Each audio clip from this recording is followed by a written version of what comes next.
Welcome to the deep dive. Let's just get straight to it. If you're in the sauce world, you know it's crowded. I mean, really crowded. The global market's heading towards what, over $300 billion by 2026? That's huge. So how do you make sure your sauce product actually gets seen, doesn't just, disappear? That's really the million-dollar question, isn't it? And it's what we're digging into today. You've pulled together some great sources on SaaS SEO, and well, the mission here is to really break down how you can use it to get ahead, not just rank higher, but actually drive, real leads and revenue. Exactly. And just quickly for anyone maybe new to this, sauce is software as a service. Think software over the internet, not installed. And SEO, search engine optimization, that's all about getting your website higher up in Google searches. We're going to focus on three main things: the stuff you do on your website, on-page SEO, then building authority off your site, off-page SEO, and maybe the most important part, keyword research, understanding what people are actually searching for. Absolutely foundational. You have to know the language your potential customers are using when they're looking for help. What are their pain points? What features are they actually typing into that search bar? That's where keywords come in. It's step one. Okay, so step one, keywords. Where do we even begin finding them? The sources mention brainstorming first. Seems logical. It is. You start broad. Think about your software's main features. What problems does it solve? Like really solve for the user.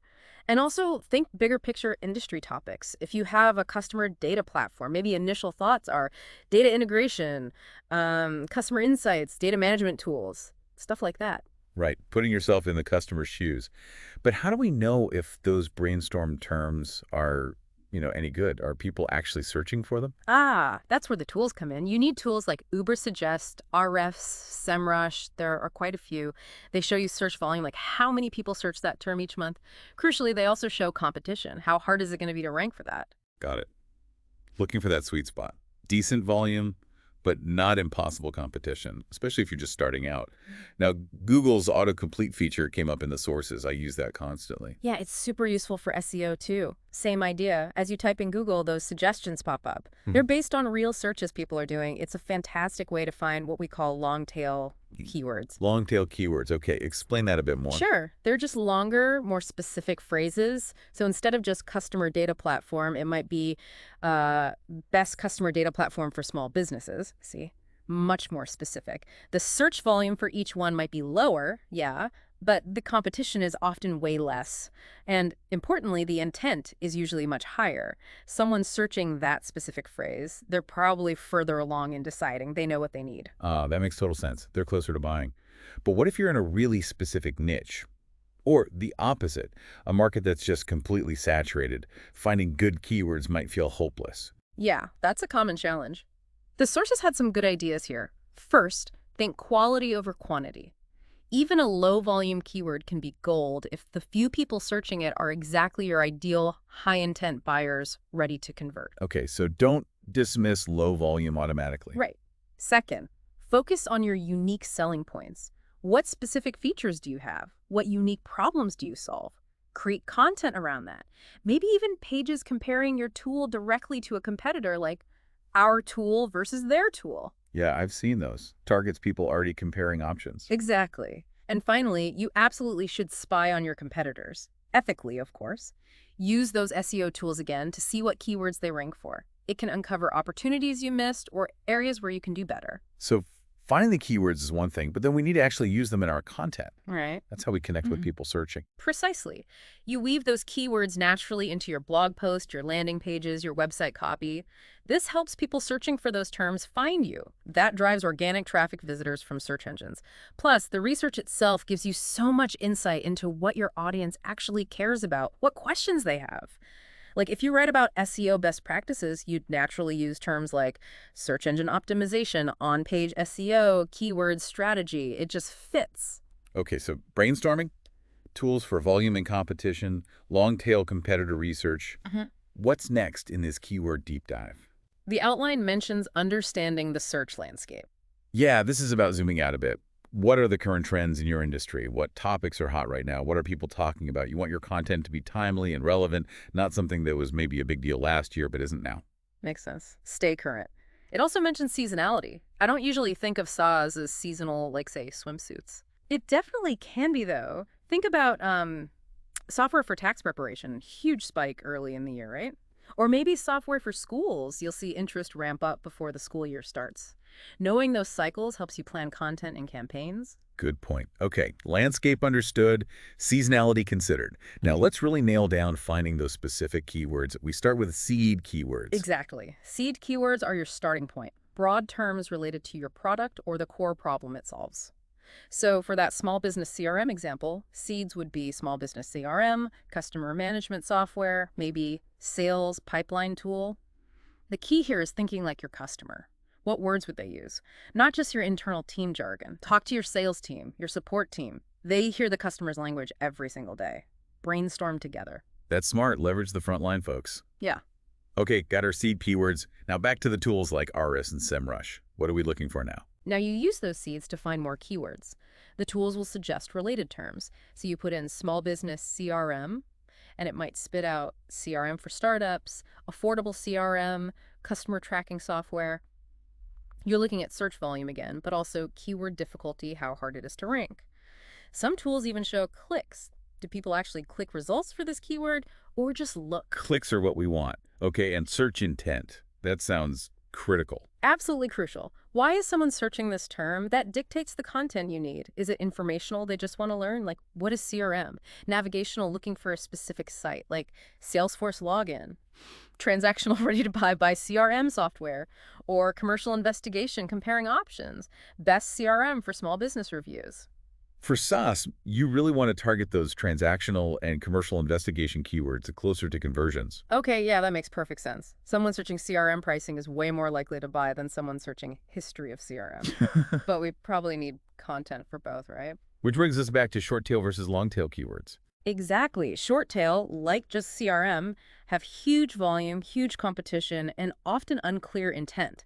Long tail, like CRM that integrates with QuickBooks for Mac, have lower volume, less competition, and super clear intent. You need a mix. Use short tail for broader awareness, maybe top-of-funnel content. Use long tail for specific blog posts, product features, comparison pages, hit them at different stages. Got it. And don't forget Google Autocomplete, and people also ask. Those seem like gold mines. Totally. Autocomplete shows you what people are actually typing right now, those variations. Yeah. And people also ask, literally gives you the related questions people have. It's fantastic inspiration for blog post topics or FAQ sections, directly answers user needs. It's like free market research. Now, about competitor analysis again, how do we get really specific with it? Or just grab their keyword list, look Yeah. at which pages on their site get the most traffic, what content is really working for them, and look for gaps. What are they not covering well? Maybe they rank for CRM for nonprofits, but you could target CRM for small animal shelters. Get specific. Find underserved niches. Nice. Finding those little gaps and feature-specific keywords, that seems like a natural fit for SaaS. Huge opportunity. People search for specific functions. If you have great analytics, target CRM with advanced reporting. If you integrate with Slack, target CRM integrates with Slack. These attract people looking for exactly what you offer. Very qualified traffic. Okay, this is getting very practical. Yeah. What about forums and social media? Using places like Reddit or Quora. Yes. Go where your audience hangs out online. Listen to how they talk about their problems, what phrases do they use, what questions keep coming up. Search Reddit subs, Quora topics, LinkedIn groups in your niche. You'll find keyword ideas and pain points straight from the source, often in language you wouldn't have thought of. Like digital eavesdropping, but for good. Okay, and a super important reminder, focus on ROI, not just traffic volume. 100%. High volume means nothing if those visitors don't convert. Focus on keywords that signal buying intent for SaaS. Best CRM for Startups free trial might have less volume than CRM software, but the traffic quality, much, much higher potential for signups or demos. Attract the right people.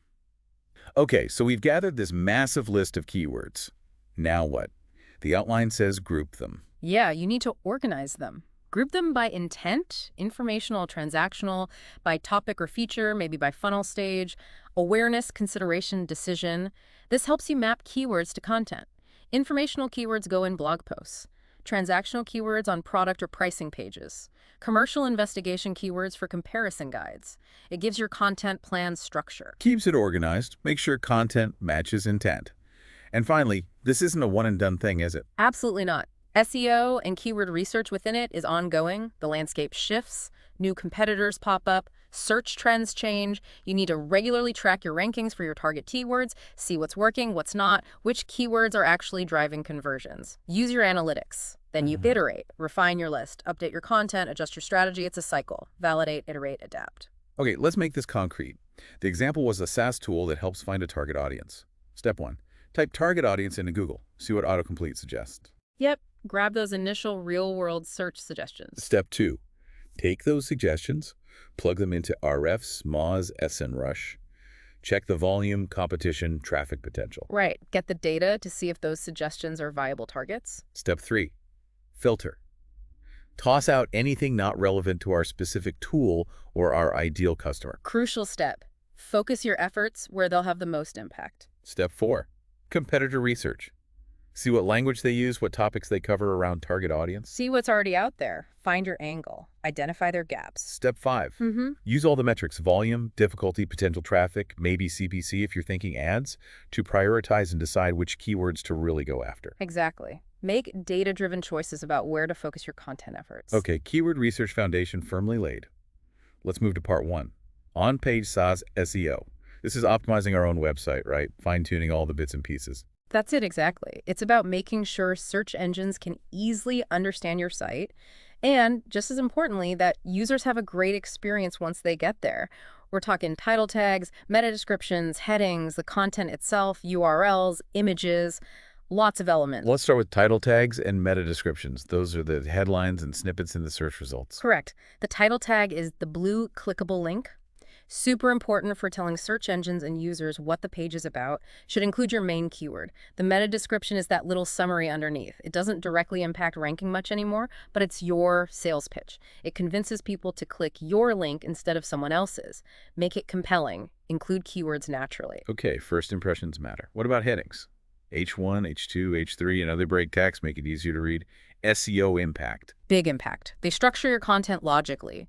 Good for users scanning the page. Good for search engines understanding the hierarchy of information. Your main title, the H1, should definitely have your primary keyword for that page.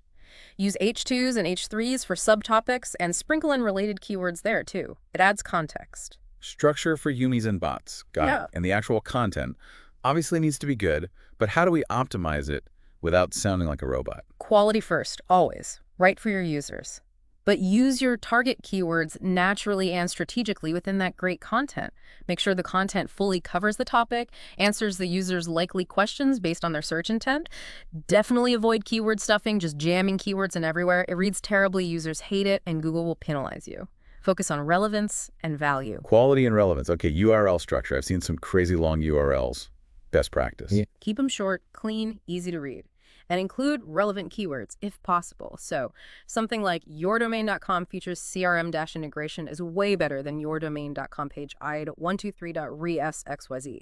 Clear URLs help users and search engines understand the page topic immediately. Simple and descriptive. Makes sense. Images, they can slow sites down, right? How do we optimize those? Two main things. First, use descriptive file names before you upload. Instead of img001.jpg, use sauce-dashboard-screenshot.jpg. Include keywords. Second, use alt text. That's the description that shows if the image doesn't load, and it's crucial for accessibility. Screen readers use it.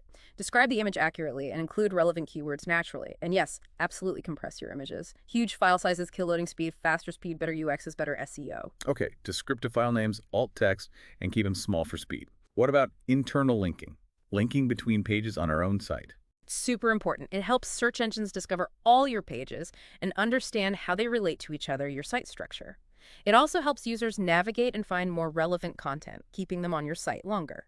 Plus, it helps spread link equity or link juice around your site, potentially boosting the authority of linked pages.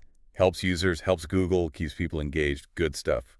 We touched on speed with images, but loading speed and mobile optimization are highlighted again. Why so critical? Non-negotiable these days. Google prioritizes sites that load fast and work perfectly on mobile. Most searches happen on phones now. Slow site, people bounce. Bad mobile experience, people bounce. High bounce rates tell Google your site isn't meeting user needs and your rankings can suffer. So, good hosting, responsive design, adapts to any screen, optimize images, minimize clunky code. It all matters for speed and mobile friendliness. Must-haves, not nice-to-haves. Okay, schema markup. Sounds technical. What is it and why should SaaS care? It's basically extra code you add to your HTML to give search engines more context about your content, like telling them explicitly, this is a product page, this is a review, this is a how-to guide. Why care? Because it can unlock rich snippets in search results. Think star ratings, pricing, FAQ dropdowns right there on the Google results page. Makes your listing stand out, look more appealing, and can seriously boost click-through rates. For SaaS, you could show pricing tiers or key features directly. Big advantage. Ah, like giving Google super clear labels for your stuff, making it look better in results. Social sharing buttons. Does making it easy to share help SEO directly? The direct impact of social shares on rankings is debated, probably minimal. But the indirect benefits are real. More shares mean more visibility, more eyeballs on your content. That can lead to more traffic. And crucially, more visibility increases the chances someone else with a website sees your great content and decides to link back to it. That link absolutely helps SEO. Plus, strong social builds brand awareness and trust. Got it. Indirect benefits, especially potential backlinks. Canonical tag sounds like it relates to that duplicate content issue. Exactly. If you have the same or very similar content on multiple URLs, maybe tracking parameters create different URLs for the same page. Canonical tags tell Google, hey, this version over here is the main one, index this one, ignore the others. Prevents duplicate content penalties, consolidates your ranking signals to the preferred page. Very important for technical SEO hygiene. Smart. Robots.txt and XML sitemaps. More technical bits. Yep. Robots.txt is a file that tells search engine crawlers which parts of your site they shouldn't crawl or index, like admin areas or maybe internal search results pages. An XML sitemap is the opposite. It's a list of all the important URLs you want search engines to crawl and index. It's like giving them a map to make sure they find everything. Okay, one says keep out, the other says here's the map. Content freshness. Regularly updating stuff. Search engines tend to favor sites that are actively updated and maintained. Fresh, relevant content signals that your site is current and valuable. So updating existing posts with new info, publishing new articles or case studies regularly, it shows Google you're alive and kicking, which can help your rankings over time. Keep it current. What if our SaaS is global? Multilingual sites and reflong. If you target different countries or languages, reflang tags are essential. They're code snippets that tell Google. This page is for English speakers in the UK, and this other page is the equivalent version for French speakers in Canada. It ensures the right users see the right language regional version of your site. Crucial for international SEO and user experience. Right language, right region. Makes sense. Optimizing audio and video. Similar to images, use descriptive file names. Provide alt text for audio players if possible. For videos, definitely provide accurate transcriptions. Transcripts help users with hearing impairments, accessibility win, and give search engines text content they can actually understand since they can't watch the video. Helps them know what it's about. Good for accessibility, good for SEO, win-win. Outbound links, linking out to other sites. I thought we wanted to keep people on our site. Linking out strategically to relevant, high-quality, authoritative sites can actually be good for your SEO. It shows Google you're engaged with the broader web, providing context and additional resources for your users. It signals credibility. Just make sure the links are genuinely useful and point to reputable sources. Don't just link out randomly. Be a good web citizen. Provide value. Okay. Last one for on-page. AMP, accelerated mobile pages. Those super fast mobile pages. Yeah, AMP is a framework to make mobile pages load almost instantly. Implementing it for things like blog posts can drastically improve mobile UX benefits, potentially better mobile rankings, lower bounce rates because pages load instantly, maybe higher click-through rates from the little lightning bolt icon in search results. Really focuses on that mobile speed aspect. Okay, that covers on-page thoroughly. Let's shift to part 2, off-page SaaS SEO. This is everything we do outside our own website. Exactly. Building authority, visibility, credibility across the web. It's about how other parts of the internet perceive your site. And the big one here is link building, right? Getting links from other sites. Absolutely fundamental to off-page SEO. High-quality backlinks from relevant, trusted websites are like votes of confidence for your site in Google's eyes. More good votes, higher potential rankings. How do you get them? Create amazing content people want to link to. Guest blog on respected industry sites, find broken links on other sites, and suggest your content as a replacement that's broken link building.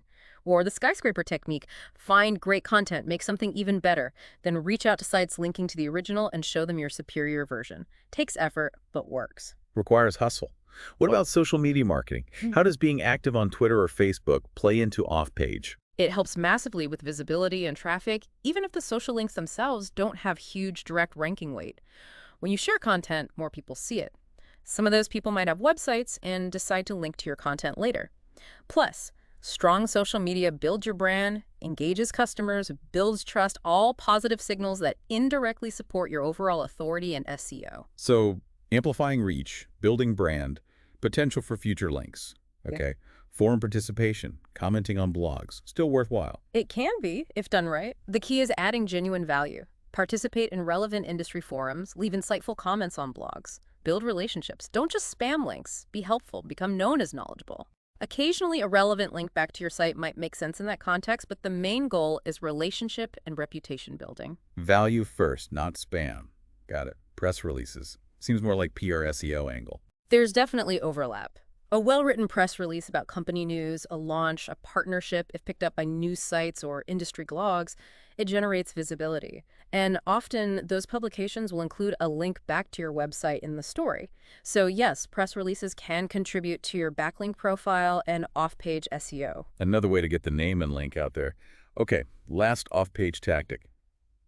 Local SEO on listings. Seems odd for global SaaS. When does it matter? It matters if you have a physical office, maybe offer local support, or specifically target businesses in your geographic area. Even if your customers are global, if someone near your office searches for SaaS companies near me, you want to show up. So optimizing your Google business profile, getting listed in relevant local directories, it ensures visibility for those local searches. If you target local bakeries with your software, you need local SEO so those bakeries find you. Makes sense if there's any kind of local connection or target market. Okay, we've covered on-page and off-page. Now, how do we know if any of this is actually working? Measuring success. Critically important. You can't improve what you don't measure. You need to track key metrics, your KPIs, to see what's effective and where you need to adjust. It's all about data-driven decisions. So what are the key things a SaaS company must track for SEO? Number one, organic traffic. How many visitors are coming from search engines? Google Analytics is your friend here. Number two, keyword rankings. Where do you rank for your target keywords? Tools like SEMrush, Ahrefs, Moz track this.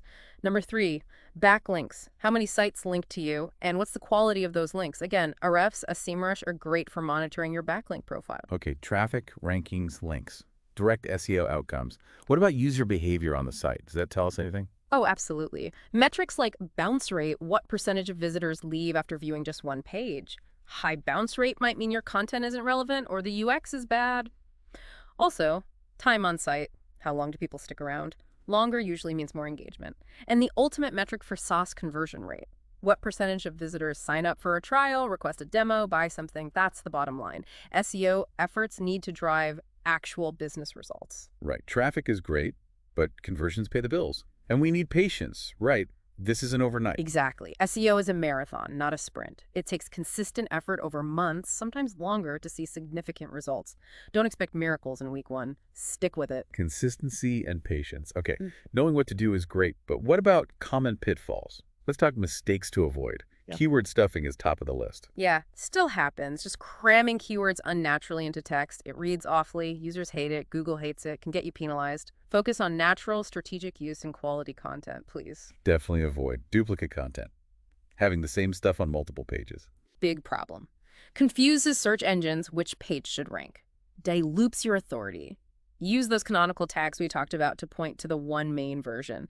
And try to make content unique where possible. And mobile optimization, or rather, failing to optimize for mobile, that's a killer mistake, Nick. Huge mistake. Most searches are mobile. If your site is slow, broken, or hard to use on a phone, you're losing visitors and rankings. Responsive design, fast loading, easy navigation on mobile are absolutely essential. Table stakes. Not negotiable. Any other common errors the sources flagged? Yeah, things like ignoring technical SEO, the behind-the-scenes stuff like site speed, crawlability, schema, not tracking progress flying blind without analytics, not keeping up with SEO trends, things change fast. Also, neglecting local SEO if it is relevant for you. And completely forgetting about off-page SEO, you can't just optimize your site and expect links and authority to magically appear. You need that outreach too. It really is a holistic thing. You need all the pieces working together. Okay, let's talk tools.